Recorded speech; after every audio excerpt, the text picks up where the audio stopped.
시니 아멘. 오늘은요 예수님께서 십자가상에서 세 번째로 말씀하신 보라 내 어머니라입니다. 여러분 그림 한번 보실까요? 자, 이 그림을 보시면서 마음속으로 여러분 한번 그림을 한번 그려보시기를 바랍니다. 세 개의 십자가가 골고다 그 언덕에 있습니다.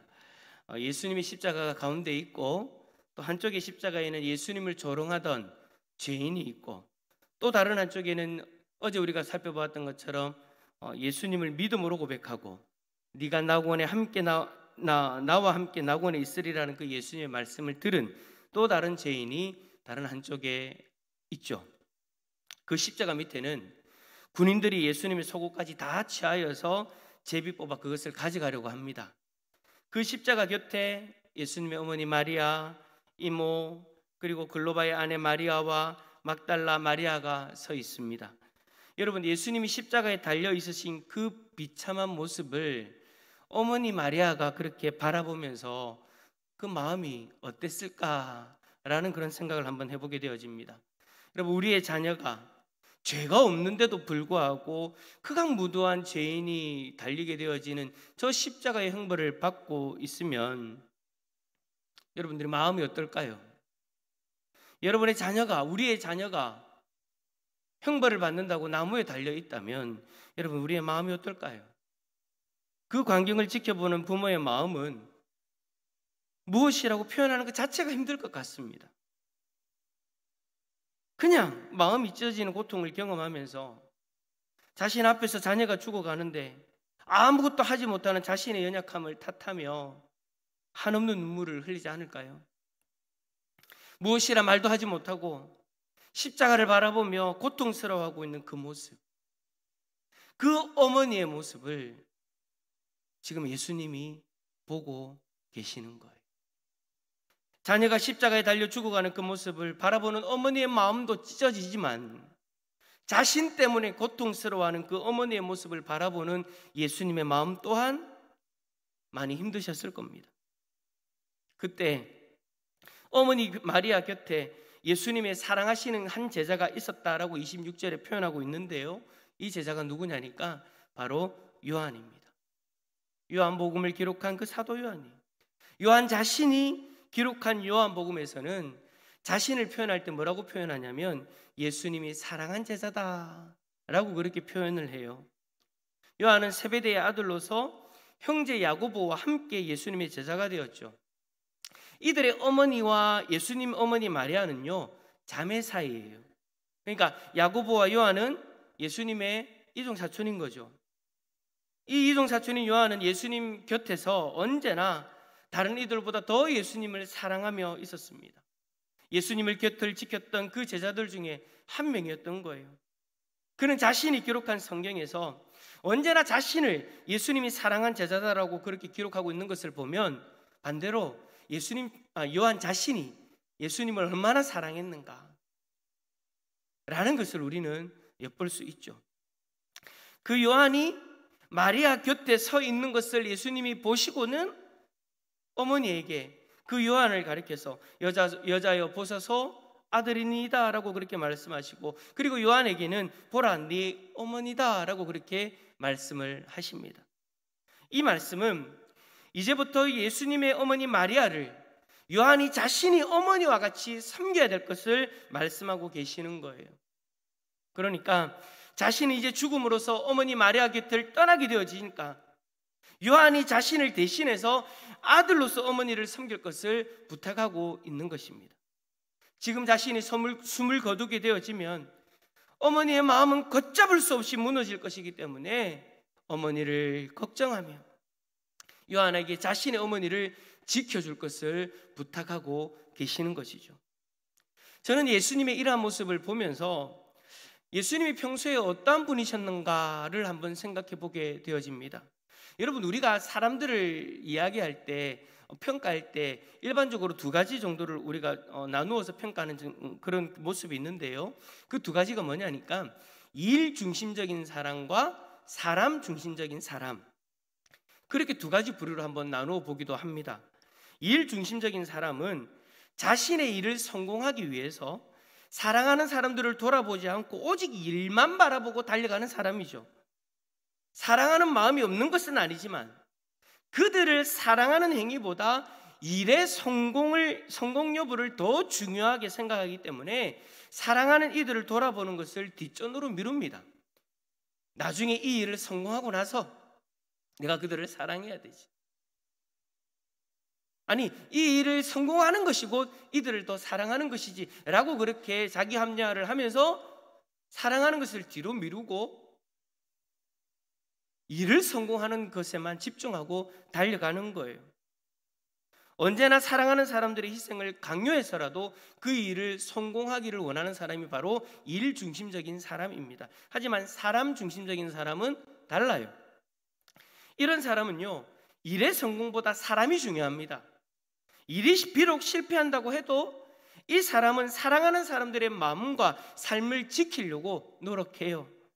우리가 여러분 예수님을 생각해 보면 예수님은 어느 쪽이실까요? 예수님이 이 땅에 오신 이유는 우리를 구원하기 위해서이죠. 예수님은 어찌 보면 자신이 죽어야 되는 저 십자가만을 바라보고 달려가셨다라고 이야기를 해도 과언이 아닐 것입니다. 우리를 구원하는 일은요, 해도 되고 안 해도 되는, 성공해도 되고 실패해도 되는 그런 일이 아니지 않습니까? 예수님에게 있어서 이 일은 반드시 이루어내야 되는 일인 거예요.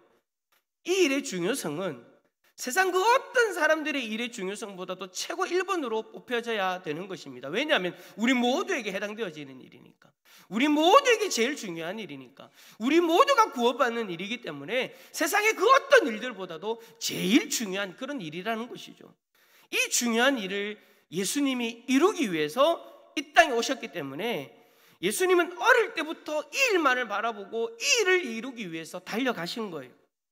그리고 마침내 그 십자가에서 그 일을 이루어는 그 상황에 놓여지게 된 것이죠. 하지만 그렇다고 일 중심적인 사람들처럼 우리 예수님이 주위의 사람들을 돌아보지 않고 달려오셨는가를 한번 생각해 보면 예수님은 전혀 그렇지 않다라는 것을 우리는 보게 되어지죠. 예수님이 제자들을 만나시고 그들과 함께 하셨던 그 순간들을 생각해 보면요, 우리는 여러분 이것을 인정할 수밖에 없습니다. 우리를 구원하는 이 일을 이루기 위해 전력을 다해 달려오신 것이 사실이지만 그는 언제나 사람 중심이셨어요. 언제나 사람 중심이셨어요. 자신과 3년 동안 동고동락했던 제자들을 사랑하셨기 때문에 내가 세상 끝날까지 너희와 함께 하겠노라고, 세상 끝날 때까지 내가 너희들과 함께 하겠노라고 그렇게 약속하시지 않습니까? 3년이라는 시간 동안 제자들이 예수님을 섬긴 것도 있지만 솔직히 여러분, 섬기는 일은요 예수님이 더 많이 하셨어요. 그들을 친히 찾아가셔서 그들을 부르시고 만나셨어요. 그들을 하나님의 말씀으로 양육하셨어요. 그리고 마지막 만찬 때 그들의 발을 씻겨주시면서 그들을 섬기시는 그 예수님의 마음과 그의 삶을 그들에게 그대로 다 보여주셨죠. 뿐만 아니라 예수님에게 자신들의 문제를 해결받기 위해서 모여드는 사람들을 대할 때도 마찬가지였습니다. 예수님은 자신의 능력을 기계적으로 사용하지 않으셨습니다. 문제가 있습니다. 그래 고쳐줄게. 문제가 있습니다. 그렇게 해결해줄게. 그게 아니었다라는 거예요. 병을 고치시고 귀신을 쫓아내실 때마다 예수님은 언제나 그들을 불쌍히 여기는 마음을 가지셨습니다. 원래 여러분, 그들 모두가 하나님이 창조한 하나님의 사랑의 대상이지 않습니까? 근데 그 사랑의 대상이 죄로 인하여 경험 안 해도 되는 그 일들을 죄로 말미암아 경험하고 있으니 병으로 인하여 고통받고 있고 귀신으로 인하여 고통받고 있고 삶의 여러 가지 어려운 일들로 인하여 고통받고 있으니 여러분, 예수님이 그들을 바라보실 때 불쌍한 거예요. 마음이 너무나도 안타까우신 거예요. 그래서 죄로 인하여 고통받고 있는 그들의 그 모습을 바라보시면서 언제나 그 안타까운 모습으로 그들의 병의 문제를 해결해 주시고 그들을 괴롭히는 귀신을 쫓아내 주시고 그들의 삶의 문제를 해결해 주셨던 것입니다. 언제나 수많은 사람들이 몰려올 때에도 그들 한 사람 한 사람을 만나시면서 그들의 문제를 해결해 주셨어요. 아픈 몸에 손을 얹어주시고 그들에게 붙어있는 그 귀신들을 예수 그리스도 이름으로 물리쳐 주시고 한 사람 한 사람에게 그렇게 마음을 다 쏟으셨죠. 그리고 이제 자신의 일을 이루어내는 마지막 그 십자가 순간에도 자신의 어머니를 챙기십니다. 자신이 사랑하는 어머니가 혹여나 그 고통으로 쓰러지는 것은 아닌지, 혹여나 너무 힘들어서 잘못되시는 것은 아닌지, 예수님은 자신이 너무나 고통스러운 그 상황에서도 어머니를 걱정하며 사랑하는 제자 요한에게 그 어머니를 부탁하고 계시는 거예요. 여러분, 예수님은 이렇듯 언제나 사람 중심이셨습니다. 물론 일 중심적인 모습도 있어야 되죠. 왜냐하면 그 일을 반드시 이루어내야 되니까. 예수님이 이 땅에 오신 목적이 그것이니까.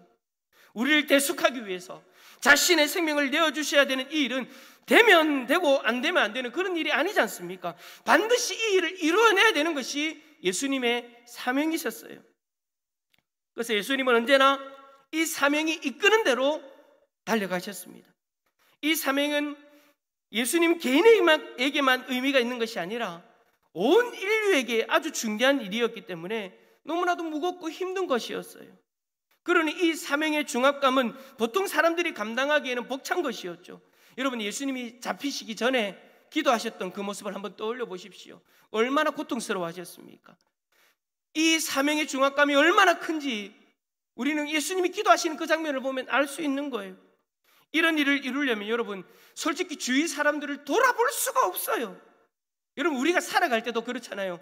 나 혼자 잘 먹고 잘 사는 일을 하기 위해서 달려갈 때에도 주위 사람들을 보지 못하고 실수할 때가 많은데, 인류를 살리는 일을 하면서 더욱더 그 일에만 몰두해야 되는 그 상황에서 사랑하는 사람들을 돌본다? 여러분, 그건 정말로 어려운 일이에요. 그런데도 불구하고 예수님은 그렇게 하셨어요.